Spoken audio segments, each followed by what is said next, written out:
जय श्री राम, जय हनुमान, जय श्री कृष्ण। मित्रों, 10वां एपिसोड आपका स्वागत है। आगे डोंगरे जी महाराज कहते हैं, उस समय महारानी भक्ति वहाँ प्रकट हुई, ज्ञान और वैराग्य भी साथ आए। इस कथा से महारानी भक्ति प्रकट होती है।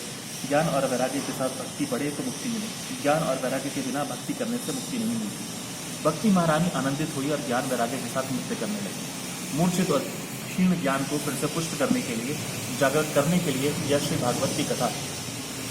गोकर्ण के सभा मंडप में भगवान प्रकट हुए। उन्होंने गोकर्ण से कहा कि मैं तुम्हारे कथा कीर्तन से प्रसन्न हुआ हूँ, तुम कोई वरदान मांगो।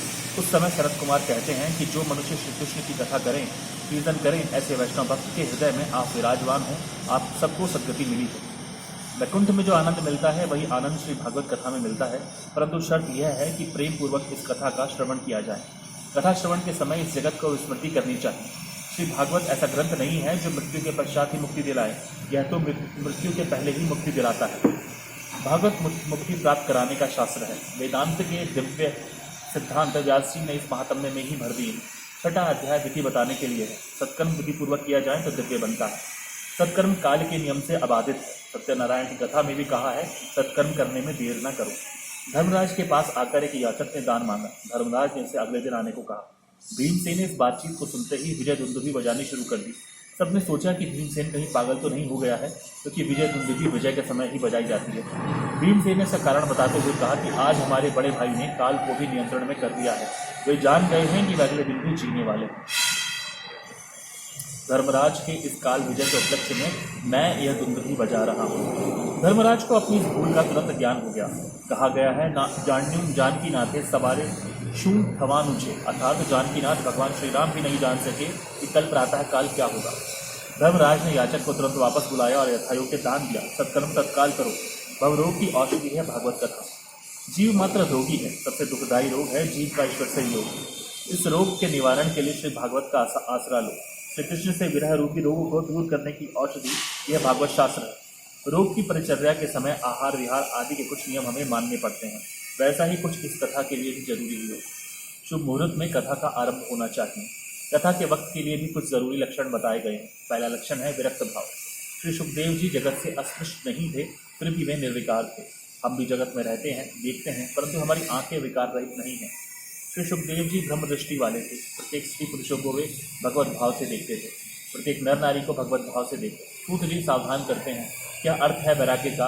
उपभोग के लिए अनेक पदार्थ सुलभ होने पर भी मन उनके प्रति आकर्षित ना हो, वही वैराग्य है। जगत का त्याग करने की कोई आवश्यकता नहीं है, किंतु भोग दृष्टि से देखने की वृत्ति का त्याग करना है।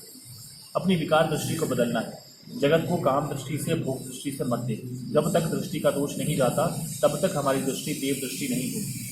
उपदेशकर्ता ब्राह्मण अर्थात ब्रह्मज्ञ होना चाहिए। वह धीर, गंभीर और दृष्टांत कुशल होना चाहिए। वक्ता अति निष्प्रही भी होना चाहिए। द्रव्य का मोह तो छूट जाता है, परंतु कीर्ति का मोह छोड़ना बड़ा कठिन कार्य है। जीव कीर्ति का मोह रखता ही है। जो मनुष्य कीर्ति के मोह में फंसा हुआ है, वह भक्ति नहीं कर सकता। जब भी कथा श्रवण करें, संसार से निर्लिप्त होकर करें। कथा में बैठकर भी घर बार और धंधों की बात सोचते रहने से मन विकृत होता है। कथा मंडल में केवल कथा का ही विचार करो, अन्य सभी चिंताएं छोड़कर कथा में बैठो। वक्ता और श्रोता को चाहिए कि वे आंखें, मन, वाणी, कर्म और प्रत्येक इंद्रिय से भी ब्रह्मचर्य का पालन करें। मन स्थिर करने के लिए ऊर्ध्वरेता होना जरूरी है। ब्रह्मचर्य पालन से ऊर्ध्वरेता हो सकते हैं। क्रोधित होने से पुण्य का क्षय होता है। वक्ता और श्रोता क्रोध ना करें। यदि पूर्वक कथा श्रवण करने से उसका फल प्राप्त होता है। कथा का श्रवण करने वाले वैष्णव यमपुरी में नहीं जाते, वे वैकुंठ में जाते हैं। भागवत की कथा का श्रवण जो प्रेम से करता है, उसका संबंध भगवान से जुड़ता है। भागवत भगवान का साक्षात स्वरूप है। श्री भगवान का वांग्मय रूप है। वेदांत में अधिकार और अधिकारी की अच्छी चर्चा की गई है। अथा तो ब्रह्म जिज्ञासा। सबको वेदांत का अधिकार नहीं है। नित्यानित्य वस्तु विवेक शमदमादि षड संपत्ति यहाँ मूत्र फल भोग विराग बिना वेदांत अधिकार प्राप्त नहीं हो सकता। वेदों के 3 विभाग किए गए हैं, कर्म कांड, ज्ञान कांड, उपासना कांड। उसी प्रकार उनके अधिकारी भी निश्चित किए गए हैं। भागवत हर किसी के लिए है। भागवत का आश्रय लोगे तो भागवत तुम्हें भगवान की गोद में बिठलाएगा। वह तुम्हें निर्भय और निसंदेह करेगा। भागवत के श्लोक 18,000 की 8 प्रकृति की 8 और 9वां ईश्वर अतः पूर्णता हुई। नवम अंग पूर्णता दर्शी है। खान पान, व्यवहार, पत्र लेखन आदि सभी कार्यों की विधियां भागवत में बताई गई हैं। एक किसी ग्रंथ का अवलंबन करने से सभी प्रकार का ज्ञान प्राप्त होगा। यह ग्रंथ पूर्ण है। भागवत भगवान नारायण का ही स्वरूप है। जगत और ईश्वर, जीव और जगत, जीव और ईश्वर आदि से संबंधित ज्ञान भागवत से ही प्राप्त होगा। भागवत कितना सुना तो कहेंगे कि जितनी बातों को जीवन में उतारा गया।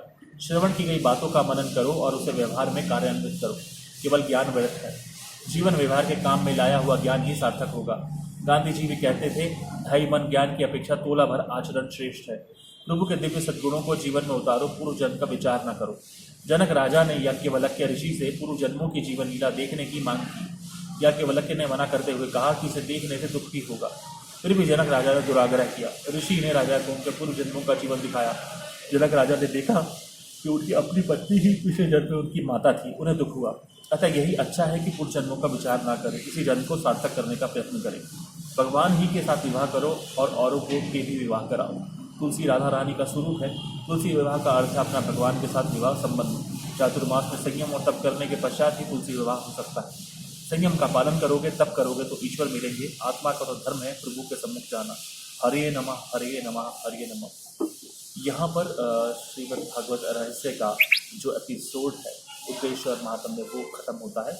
11वें एपिसोड से यानी कल से हम प्रथम स्कंद पर जाएंगे और बहुत ही रोचक बातें यहाँ पता चलने लग जा रही हैं। और मैं कहूँगा कि भागवत की टीका यदि आप पढ़ रहे हैं तो बहुत सारे वेद वेदांतों का आपको अध्ययन नहीं करना पड़ेगा और बहुत ही सरल भाषा में ये बताई गई हैं बातें। अन्यथा वेद की बातें तो बहुत गूढ़ हैं, जो उससे चर्चा भी की जाती है। बहुत ही गूढ़ शब्द उनके होते हैं और कई शब्दों के कई मायने निकलते हैं।